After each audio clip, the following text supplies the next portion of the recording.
शरीयत ये बताती है बच्चों की मर्जी का भी लिहाज रखो, माँ बाप के तजुर्बे का भी फ़ायदा उठाओ।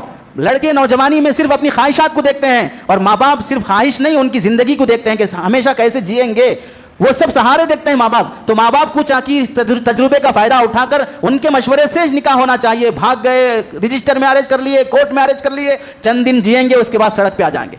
और माँ बाप से भी ये दरख्वास्त है, अगर कहीं ऐसा हो जाए कि बेटा बेटी मोहब्बत में मुब्तला हो जाएं तो वहाँ पर ज़िद पे नहीं आना कि हम वहाँ निकाह नहीं करेंगे, हरगिज़ नहीं करेंगे, अपनी मर्ज़ी से करेंगे। अगर बेटी किसी ऐसी जगह पर करना चाहे, लड़का किसी ऐसी जगह पर मोहब्बत में मुब्तला हो जाए, ख़ानदान मुनासिब हो तो कर देना चाहिए। अपने ज़िद की वजह से उस रिश्ते को तोड़ने में कोई भलाई नहीं होती। लड़का जबरन शादी कर भी लिया तो कल तलाक दे के दूसरी कर लेगा, लेकिन लड़की को अपनी मर्ज़ी के खिलाफ कर दोगे तो उसकी ज़िंदगी अजीरन बन जाएगी। वो खुला तलाक भी लेकर अलग नहीं हो सकती। अगर लेकर अलग भी हो जाए तो फिर शादी के बाद वाली एक बेवा या मुतल्लका औरत को फिर कोई सहारा देने तैयार नहीं होता। माँ बाप को भी मशवरे से चलना चाहिए, लड़कों को भी उलमा के मशवरे से चलना चाहिए।